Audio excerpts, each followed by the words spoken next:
इज्जत के लिए। अफसाना निगार सादत हसन मंटो। चुन्नीलाल ने अपनी मोटरसाइकिल स्टॉल की साथ रोकी और गद्दी पर बैठे बैठे सुबह के ताज़ा अखबारों की सुर्खियों पर नजर डाली।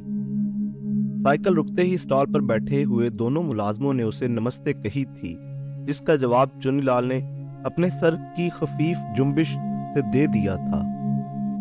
सुर्खियों पर सरसरी नजर डालकर चुन्नीलाल ने एक बंधे हुए बंडल की तरफ हाथ बढ़ाया, जो उसे फौरन दे दिया गया। उसके बाद उसने अपनी BS से मोटरसाइकिल का इंजन स्टार्ट किया और ये जा वो जा। मॉडर्न न्यूज एजेंसी कायम हुए पूरे 4 बरस हो चले थे। चुन्नीलाल इसका मालिक था, लेकिन इन 4 बरसों में वो एक दिन भी स्टॉल पर नहीं बैठा था। वो हर रोज सुबह अपनी मोटरसाइकिल पर आता, मुलाजमत की नमस्ते का जवाब सर की खफीफ जुम्बिश से देता, ताज़ा अखबारों की सुर्खियां एक नजर देखता, हाथ बढ़ाकर बंधा हुआ बंडल लेता और चला जाता। चुन्नीलाल का स्टॉल मामूली स्टॉल नहीं था। हालांकि अमृतसर में लोगों को अंग्रेजी और अमरीकी रिसालों और पर्चों से कोई इतनी दिलचस्पी नहीं थी, लेकिन मॉडर्न न्यूज एजेंसी हर अच्छा अंग्रेजी और अमरीकी रिसाला मंगवाती थी। बल्कि यूं कहना चाहिए कि चुन्नीलाल मंगवाता था। हालांकि उसे पढ़ने वढ़ने का बिल्कुल शौक नहीं था। शहर में बहुत कम आदमी जानते थे कि मॉडर्न न्यूज एजेंसी खोलने से चुन्नीलाल का असल मकसद क्या था। यूं तो उससे चुन्नीलाल को खासी आमदन हो जाती थी, इसलिए कि वो करीब करीब हर बड़े अखबार का एजेंट था। लेकिन समंदर पार से जो अखबार और रिसाले आते, बहुत ही कम बिकते। फिर भी हर हफ्ते विलायत की डाक से मॉडर्न न्यूज एजेंसी के नाम से कई खूबसूरत बंडल और पैकेट आते ही रहते। असल में चुन्नीलाल ये पर्चे और रिसाले बेचने के लिए नहीं, बल्कि मुफ्त बांटने के लिए मंगवाता था। चुनाचे हर रोज सुबह सवेरे वो इन्हीं पर्चों का बंडल लेने आता था, जो उसके मुलाजमों ने बांधकर अलग छोड़े होते थे। शहर के जितने बड़े अफसर थे, सब चुन्नीलाल के वाकिफ थे। बाज की वाकफियत सिर्फ यहीं तक महदूद थी कि हर हफ्ते उनके यहाँ जो अंग्रेजी और अमरीकी पर्चे आते हैं, शहर में कोई एक मॉडर्न न्यूज एजेंसी है, उसका मालिक चुन्नीलाल है, वो भेजता है और बिल कभी रवाना नहीं करता। बाज ऐसे भी थे जो उसको बहुत अच्छी तरह जानते थे। मिसाल के तौर पर उनको मालूम था कि चुन्नीलाल का घर बहुत ही खूबसूरत है तो छोटा सा, मगर बहुत ही नफीस तरीके पर सजा है। एक नौकर है रामा, बड़ा साफ सुथरा और 100% नौकर, समझदार, मामूली सा इशारा समझने वाला, जिसको सिर्फ अपने काम से गर्ज है। दूसरे क्या करते हैं क्या नहीं करते, उसे इसको कोई दिलचस्पी नहीं। चुन्नीलाल घर पर मौजूद हो जब भी एक बात है, मौजूद ना हो जब भी एक बात। मेहमान किस गर्ज से आया है, ये उसको उसकी शक्ल देखते ही मालूम हो जाता है। कभी जरूरत महसूस नहीं होगी कि उससे सोडे बर्फ के लिए कहा जाए या पानों का ऑर्डर दिया जाए। हर चीज खुद ब खुद वक्त पर मिल जाएगी और फिर ताक झांक का कोई खदशा नहीं। इस बात का भी कोई खटका नहीं कि बात कहीं बाहर निकल जाएगी। चुन्नीलाल और उसका नौकर रामा दोनों के होंठ दरिया के दरिया पीने पर भी खुश्क रहते थे। मकान बहुत ही छोटा था, बंबई स्टॉल का। ये चुन्नीलाल ने खुद बनवाया था। बाप की वफात पर उसे 10,000 रुपया मिला था, जिसमें से 5,000 उसने अपनी छोटी बहन रूपा को दे दिए थे, और जद्दी मकान भी, और खुद अलहदा हो गया था। रूपा अपनी माँ के साथ उसमें रहती थी और चुन्नीलाल अपने बंबई स्टॉल के मकान में। शुरू में माँ बहन ने बहुत कोशिश की कि वो उनके साथ रहे, साथ ना रहे तो कम से कम उनसे मिलता ही रहे, मगर चुन्नीलाल को उन दोनों से कोई दिलचस्पी नहीं थी। उसका ये मतलब नहीं कि उसे अपनी माँ और बहन से नफरत थी।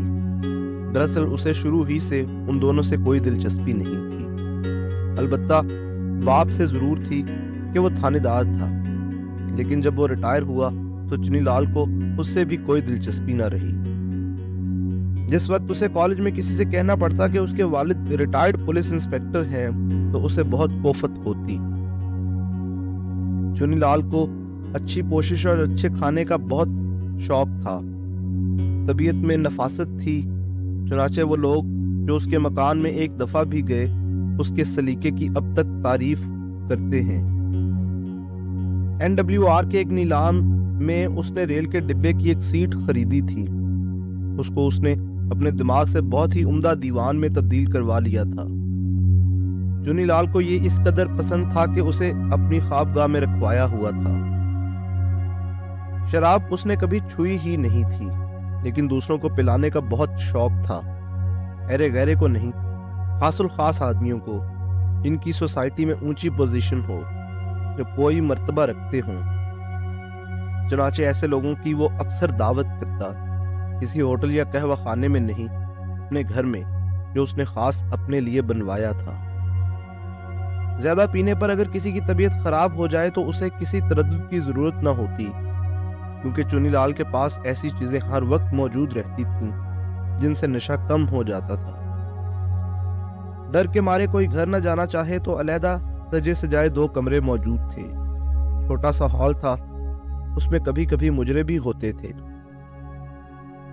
अक्सर ऐसा भी हुआ कि चुनीलाल के इस मकान में उसके दोस्त कई दिन और कई रातें अपनी सहेलियों समेत रहे, लेकिन उसने उनको मुतलिक खबर न होने दी कि वो सब कुछ जानता है।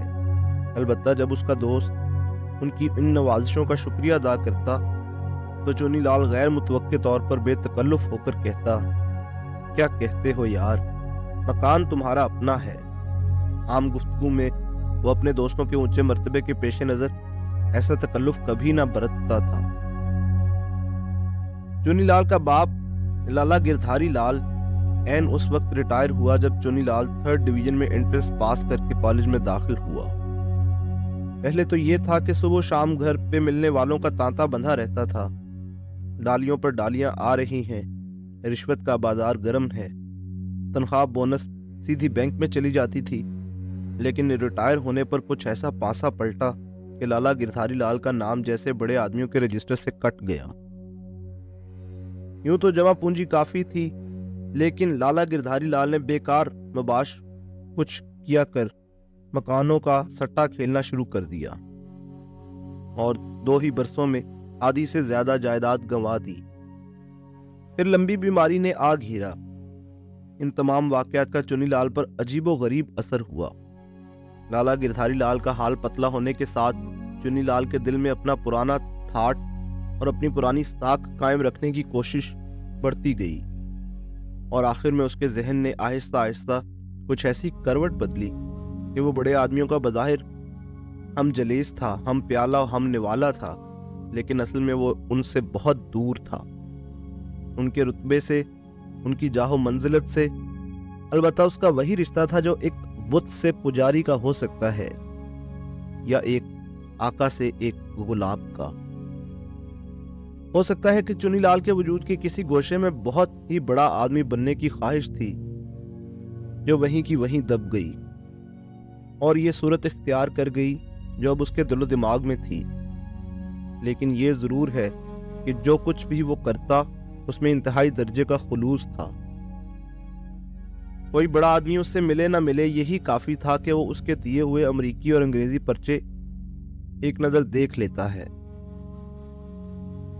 फसादात अभी शुरू नहीं हुए थे, बल्कि यूं कहना चाहिए कि तकसीम की बात भी अभी नहीं चली थी कि चुनीलाल की बहुत दिनों की मुराद पूरी होती नजर आई। एक बहुत ही बड़े अफसर थे जिससे चुनीलाल की जान पहचान ना हो सकी थी। एक दफा उसके मकान पर शहर की सबसे खूबसूरत तवाइफ का मुजरा हुआ। चंद दोस्तों के हमरा उस बड़े अफसर का शर्मीला बेटा हरबंस भी चला आया।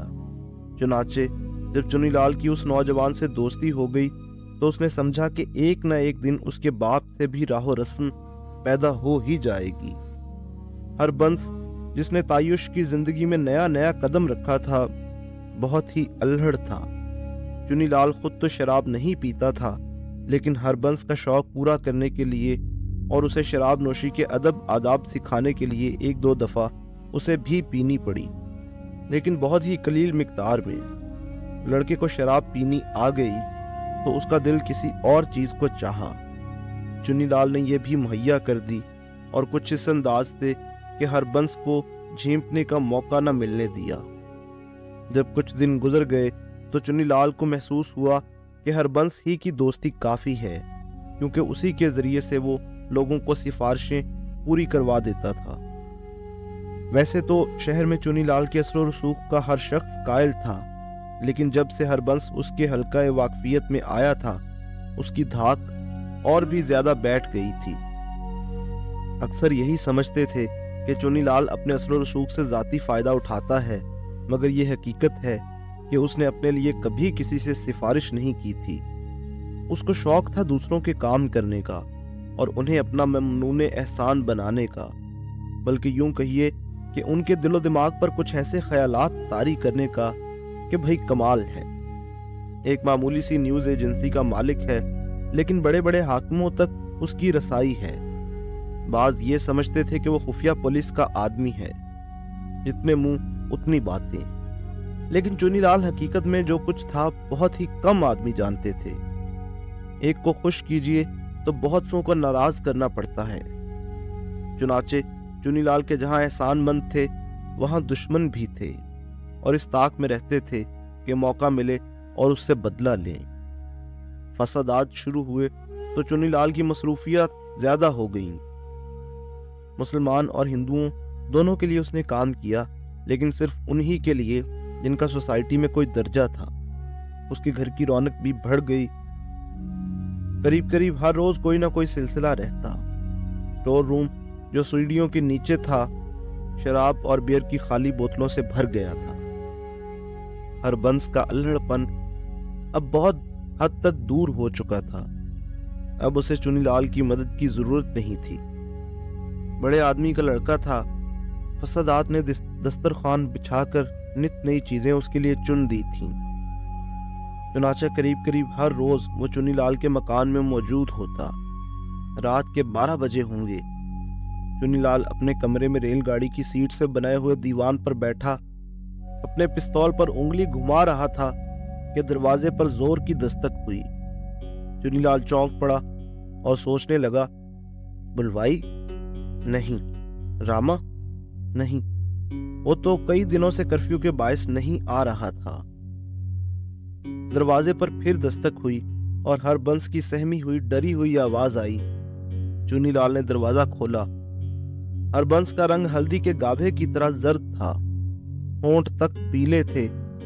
चुन्नीलाल ने पूछा, क्या हुआ?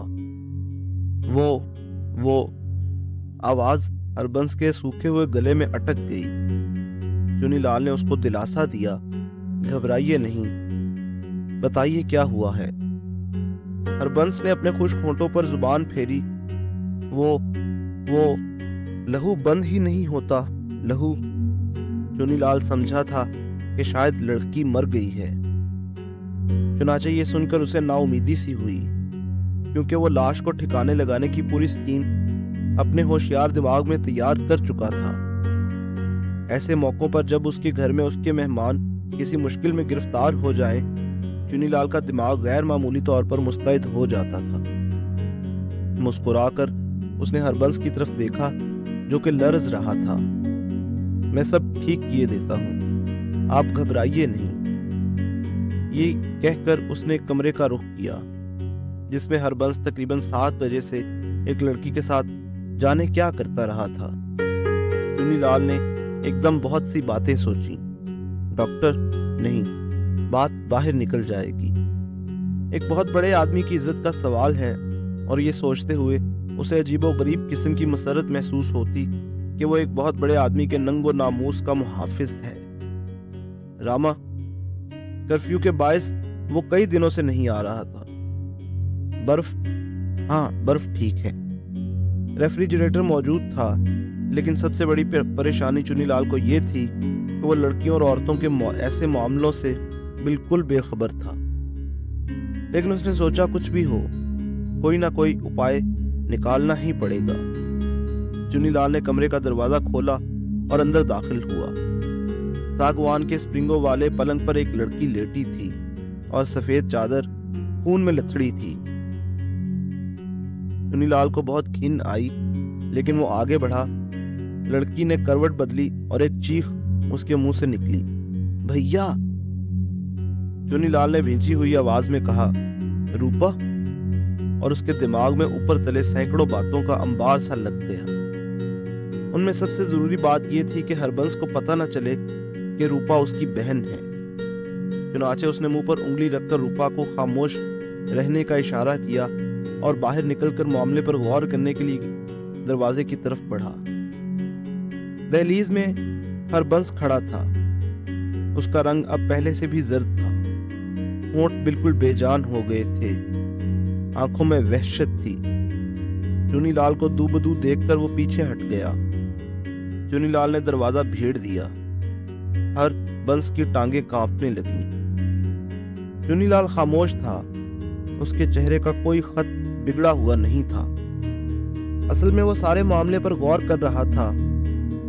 इस कदर तामुक से गौर कर रहा था कि वो हरबंस की मौजूदगी से भी गाफिल था। मगर हरबंस को चुनीलाल की गैर मामूली खामोशी में अपनी मौत दिखाई दे रही थी। चुनीलाल अपने कमरे की तरफ बढ़ा तो हरबंस जोर से चीखा और दौड़कर इसमें दाखिल हुआ।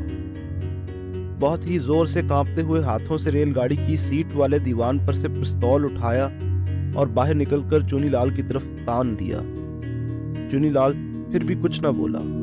वो अभी तक मामला सुलझाने में मुस्तगरिक था। सवाल एक बहुत बड़े आदमी की इज्जत का था। पिस्तौल हरबंस के हाथ में कपकपाने लगा। वो चाहता था कि जल्द फैसला हो जाए, लेकिन वो अपनी पोजीशन साफ करना चाहता था। दोनों चुनीलाल और हरबंस कुछ देर खामोश रहे, लेकिन हरबंस ज्यादा देर तक चुप न रह सका। उसके दिलो दिमाग में बड़ी हलचल मची हुई थी। चुनाचे एकदम उसने बोलना शुरू किया, मुझे कुछ मालूम नहीं। मुझे बिल्कुल कुछ मालूम नहीं था कि ये तुम्हारी बहन है। ये सारी शरारत उस मुसलमान की है, उस मुसलमान सब इंस्पेक्टर की। क्या नाम है उसका? मोहम्मद तुफैल। हाँ, मोहम्मद तुफैल। नहीं, बशीर अहमद। नहीं, मोहम्मद तुफैल। वो तुफैल जिसकी तरक्की तुमने रुकवाई थी। उसने मुझे ये लड़की ला कर दी और कहा मुसलमान है। मुझे मालूम होता तुम्हारी बहन है तो क्या मैं यहाँ इसे लेकर आता? तुम बोलते क्यों नहीं? तुम मुझसे बदला लेना चाहते हो। लेकिन मैं कहता हूं मुझे कुछ मालूम नहीं था।